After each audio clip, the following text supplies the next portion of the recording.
Vamos lá que a gente está empolgado, querendo saber muito mais com o Dr. Cadete, 5 horas e 37 minutos. Como sempre, quinta-feira agora tem esse encontro especialíssimo. Pois é, e ele anunciou na semana passada qual seria o tema desta semana, depressão pós-parto. Só um tema importantíssimo. As mulheres inventam, olha, o machismo. Tudo elas têm uma explicação. É TPM, quando não está grávida, é TPM, né? Porque estou naqueles dias, não me provoca e tal. Aí fica grávida, tem um filho, é depressão pós-parto. Mas não é todo mundo que tem isso, não. Nos defenda, doutor Cadete. Doutor Zé Fida, por favor. Boa tarde. Boa Olha, tarde. tudo isso acontece com as mulheres para que nós possamos cuidar dela. Imagine se elas fossem totalmente completas assim.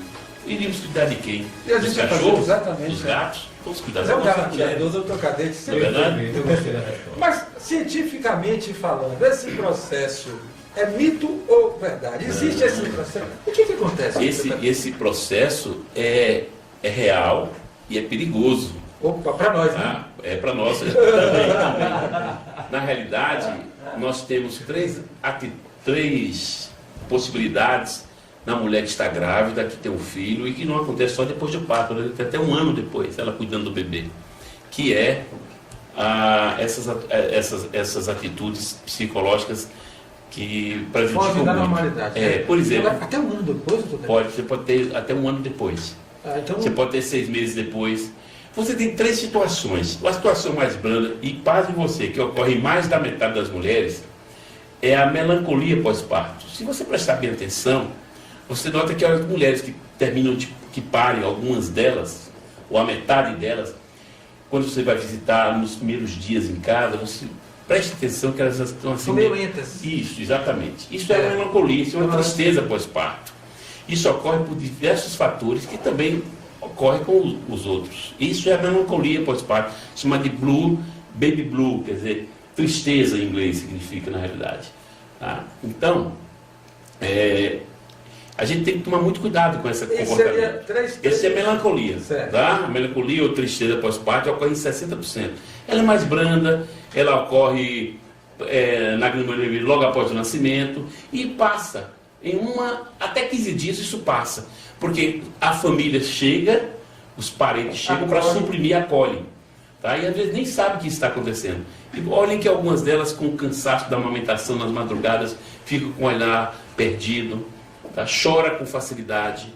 Isso é nas mulheres. Isso não é uma depressão. Mas já na gravidez elas choram com facilidade. Quando isso ocorre na gravidez, que pode ocorrer, a depressão, ela já tem uma depressão, ela já tem uma tristeza, e isso se acentuar na gravidez. E após o nascimento do bebê, se essa melancolia não passa, ela demora muito tempo, isso já não é mais melancolia. Isso aí já é uma depressão pós-parto.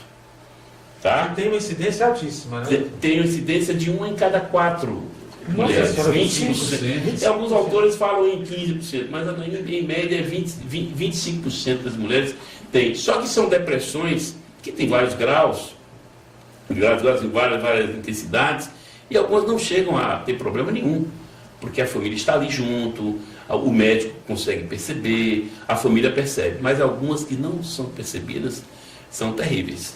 Elas têm, e tem uma pior ainda, é a chamada psicose puerperal. Essa psicose puerperal, ela tem uma desconexão com a realidade, uma doença mental, e que ela pode matar o marido, ela pode matar o filho, como ela ocorre de vez em quando, você vê na imprensa que a mãe abandona o filho, não liga para nada, mata às vezes, sufoca. Isso é jurídico, né? Inclusive. Se for provado que ela estava nessa área, se for provado, pode ser um atenuante, sim. Então, na realidade, existem essas 3 situações. A mais comum é a melancolia, que pode dar uma tristeza, em torno de 15 dias, uma semana, 2, ela está bom. Preste atenção quando você tiver uma parenta grávida. Eu vou visitar depois de um mês. Doutor, quais são os sinais que a mulher dá, que a família tem que prestar atenção, porque aquilo pode ser uma coisa mais grave, o segundo estágio da depressão pós-parto? Bom, a mudança do comportamento, tá? O choro toda hora, a desconexão com a realidade. Quer dizer, até o último dia, antes do parto, ela vinha de um jeito. De repente você nota que ela mudou o comportamento. Ela não quer tomar conta do bebê, ela não quer amamentar, ela deixa de se alimentar, ela não cuida do bebê, ela não quer dar banho no bebê, ela tem aversão às pessoas que estão à sua volta. Então tudo isso é um sinal, qualquer um desses, não precisa todos ela ter, mas pelo menos 2 ou 3 sinais desses a pessoa tendo, a mulher tendo, ela realmente tem uma depressão pós-parto. Agora, doutor Cadete, a origem disso é orgânica? Quer dizer, os hormônios entram nessa equação? Rapaz, você seria um bom aluno. Eu já sou, estou aqui aprendendo. Ou você seria um bom profissional. Não vai me dar certificado, mas eu quero aprender. Porque realmente você bateu na tecla. O que ocorre na maior parte das vezes é o hormônio. Por quê? Porque você, durante a gravidez, a placenta ali está produzindo uma carga imensa de hormônios. Os hormônios placentários. De repente, de uma hora para outra, aquele arrancado dela. Então, os níveis hormonais têm uma queda muito grande. Que entra, então, uma integração com outros hormônios. E ela tem, então, aquele choque endócrino, digamos assim. Esta é uma causa. Mas ela pode ser potencializada por um passado. Predisposição. Tanto genética, se a mãe dela teve isso, uma irmã teve isso, quanto uma predisposição dela mesma dela ter tido já ter tido uma depressão anterior. Coisas como dívidas, mulheres que estão com dívidas, né? Somando com hormônio, então imagina. Ela olha para aquele bebê lindo e maravilhoso ali no leite. Como é que eu vou alimentar? Não, ela pensa no shopping. Eu não posso ser o shopping. Realmente é uma brincadeira, né? É uma chamada de... Na realidade, ela fica frágil quanto a isso. E a outra coisa são as visitas inoportunas que às vezes ela não gosta e não tem vontade de dizer. E tudo isso vai somando, e aí então gera o estopim, que é a depressão pós-parto. Doutor, o senhor falou em relação a mãe teve, alguém na família teve uma depressão pós-parto. Isso já não pode ser estudado pelo médico e pela paciente? E prevenido? Boa pergunta. Pode. Não é nem, às vezes você previne, não é nem prevenir. Se preparar. É se preparar para que isso, quando ocorrer, ocorra de forma mais amena. Inclusive isso faz parte do tratamento. Certo. Porque uma das fases importantes do tratamento é o apoio familiar e de amigos. Ela se sente só. Imagina uma mulher que acaba de dar à luz, está diante de um ser ali que ela mal sabe cuidar, tem que acordar de noite com ele chorando, tem que amamentar, o peito está doendo, está rachando. Então isso tudo leva ao estopim da depressão pós-parto. E, consequentemente, se ela tiver algum grau de comprometimento emocional, pode levar até a psicose puerperal. Então vocês podem fazer, como o Cássio sugeriu, chamar a família. Sim, mas é isso que nós fazemos. Preste atenção, vamos isso. Avisar para a própria mulher. Isso. Ela tem que saber. E nós avisamos a família. Aí cria aquela questão, por isso que é importante o médico, no pré-natal, a conversa, a integração, porque um dos tratamentos para essa fase chama-se, vou falar o nome bem em linguajar que eu costumo dizer, papoterapia. Papoterapia. Exatamente, que é conversar muito. Científico. Não, é um nome científico, tá? Então essa abordagem da família e dos amigos, e prepará-la para isso. Então o médico no pré-natal, sabendo disso, é muito comum. Eu, quando fazia pré-natal, cursos, quando eu fazia amanhã mesmo tem um curso para essas mulheres saberem o que está acontecendo com elas, porque a ignorância pode gerar Pode, e um outro motivo. Quer dizer, você tem, na realidade, multicausas que levam ao desencadeamento da depressão pós-parto. Ela é uma coisa séria, porque algumas mulheres dizem que, doutor, eu não quero ver ninguém, ou então eu não quero ver meu filho. Elas choram, elas têm uma aversão, elas não cuidam da sua higiene, então elas ficam numa situação ruim. E aí que entra a família. E mais, o mais importante aqui é o pai, porque o homem às vezes não entende isso. Então por isso que o médico tem que ver isso. O médico acha que ela não está ligando para ele, que está relapso, ela não era assim, e na verdade aquilo é uma fase, é uma doença na realidade, pode ser a melancolia fase, ou a doença que é a depressão pós-parto. Então ele tem que entender isso. E tem que chamar a família. E olha, eu vou brincar aqui um pouquinho e dizer o seguinte, que a família para ela chama-se mãe. Eu costumo dizer que quando eu estava fazendo o pré-natal de pacientes que moram distante daqui, ela dizia, ô doutor, eu devo parir aonde? Falei, junto de sua mãe, onde é que ela está? Ela está no Acre, ou ela vai para lá, ou ela vem para cá, ou você vai para lá. Porque a mulher, na hora do parto, realmente não lembra do marido, não lembra ninguém. Ela lembra da mãe como filha. Isso é genético, isso é bom. E é nessas mulheres, exatamente, e é nessas mulheres que a gente tem que se apoiar. E não no pré-natal, ou na consulta, ou o médico vendo o comportamento estranho dela, ou sabendo do antepassado, ele já reúne a mãe dela, o esposo, ou quem está com ela, e diz, olha, ela tem uma chance, ela tem um risco, não é que ela vai ter, ela tem um risco, então vamos preparar ela, vamos estar juntos, ensinar a ela como cuidar do bebê, que é uma coisa desconhecida. Tem mulheres que vão para o trabalho de parto achando que está indo para um pelotão de fuzilamento. Por isso que muitas querem, é verdade, muitas querem cesárea, entendeu? Porque tem medo do desconhecido. Então, por isso que a gente tem que preparar. E o nome é exatamente... Papoterapia. Também. É exatamente do pré-natal, que tem que ter muita conversa, muito diálogo e muito esclarecimento. Agora, doutor Cadete, pelo que nós conversamos até agora, do segundo filho em diante a chance diminui, né? Porque aquele impacto do desconhecido, do não sei o que fazer com ela, ou não. Não. Geralmente a depressão pós-parto, ela ocorre também nas múltiplas também.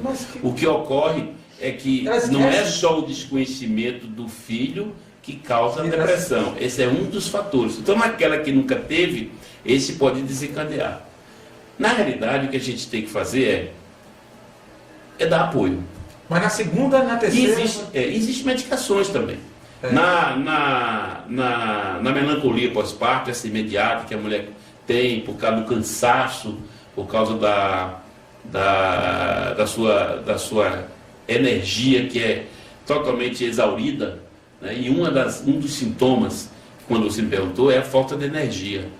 Ela tem cansaço constante, energia constante, se alimenta mal e dorme mal. A grande maioria delas, você vai perceber quando diz que não consegue mais dormir. E a mulher tem que dormir. Está cansada e não consegue dormir. Ela tem sono e muda todo o ritmo dela. E ela teve um bebê, a gente tem que pensar sempre que ela pode fazer uma depressão pós-parto. Vocês chamam colegas de outras áreas para ajudar? Endocrinologista, psiquiatra? Porque quando percebe aquele caso mesmo que o senhor falou, doutor Cadete, no início da entrevista, que ela pode chegar a cometer atos na psicose puerperal.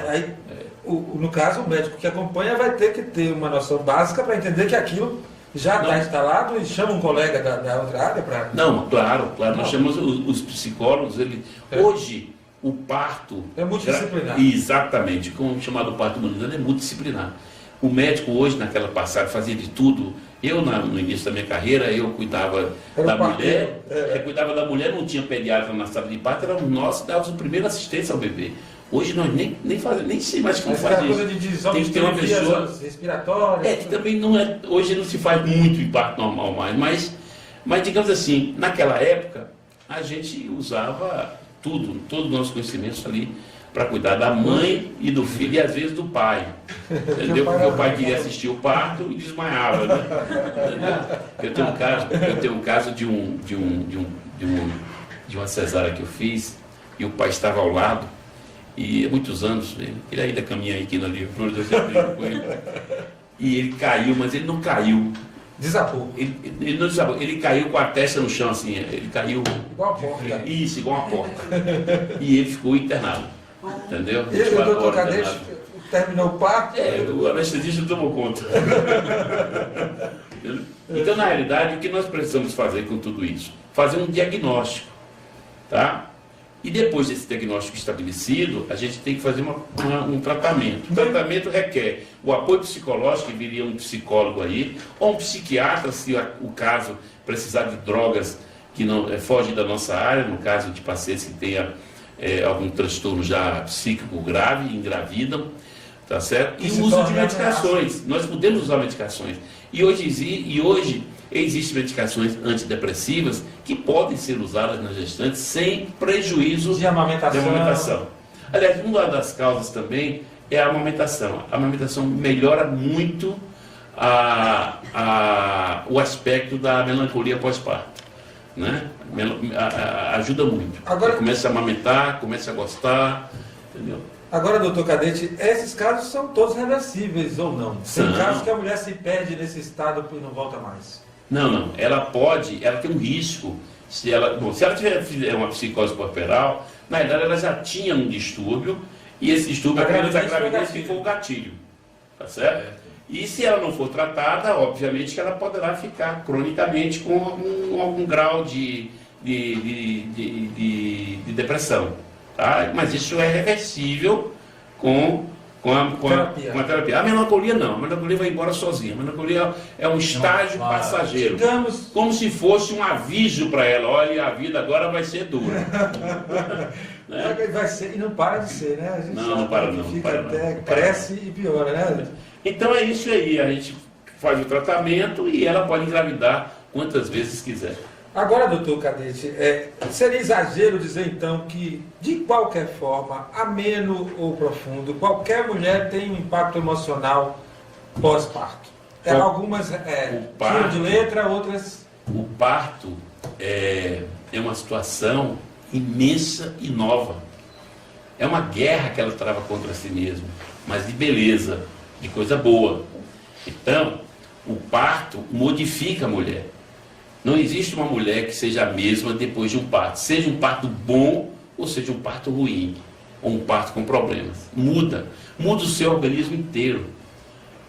Muda completamente, muda toda a sua forma muda todo o seu organismo. Então a mulher depois do parto, ela não é a mesma.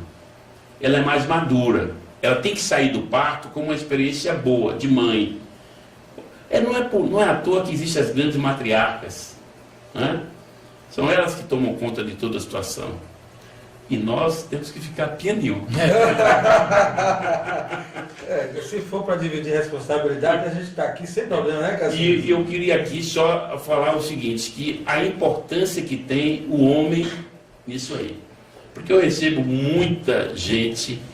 E deu, doutor, e o que é que o senhor tem que dar um remédio para ela fazer isso? Porque eu não aguento mais, a gente tem que chamar ele de lá. Eu falo, não, você tem que aguentar, você tem que talá-lo, você tem que cuidar, entendeu? E às vezes o homem, como ele... uma coisa que eu ia falar e esqueci, o homem também pode ter depressão pós-parto. É verdade. Sim, Alguns pais têm, entendeu? Por um aspecto, eles têm depressão, eles choram, eles têm a melancolia. Entendeu? Então o homem também tem essa melancolia, porque é um estado emocional. Eles ficam assim, entendeu? Exatamente. É como se fosse a explosão de uma nova situação. Ele estava naquela tensão, naquela expectativa. Exatamente. Se consuma. E quando as coisas não vão bem no parto, o parto é uma coisa linda, maravilhosa. Porém, nem tudo é tão lindo para nós. Né? Existem os acidentes durante o trabalho de parto, né? Acidentes naturais. Né? Existem os acidentes também por imperícia médica, tá certo? E existe também as coisas que não podem ser mudadas. Por exemplo, eles vão receber um filho mal formado, entendeu? Eu ia perguntar se isso é um agravante. É um agravante. Inclusive, não só isso. Os estudos mostram que pacientes que têm um parto prematuro, elas têm um alto risco de ter depressão pós-parto, porque isso já gera uma ansiedade muito grande. E você receber... no passado, eu lembro aqui em Conquista que o passado não tinha ultrassonografia, não sabíamos como era o bebê lá dentro, e um pai, ao ver o filho nascer mal formado, ele desmaiou na sala de cirurgia que eles estavam vendo. O impacto é muito severo. Entendeu? Então a gente tem que preparar. Hoje não, hoje tem uma tecnologia toda. Você tem a ultrassonografia que você digital. Consegue ver, a gente chama de alta definição. E você vê uma fotografia. É uma fotografia mesmo. Então você vê as fotos do bebê e, se você quiser, só mudando um pouquinho, a grande contribuição que a ultrassonografia teve no mundo para mim não foi ver o bebê nem nada, foi trazer o bebê e o pai, principalmente o pai, para perto.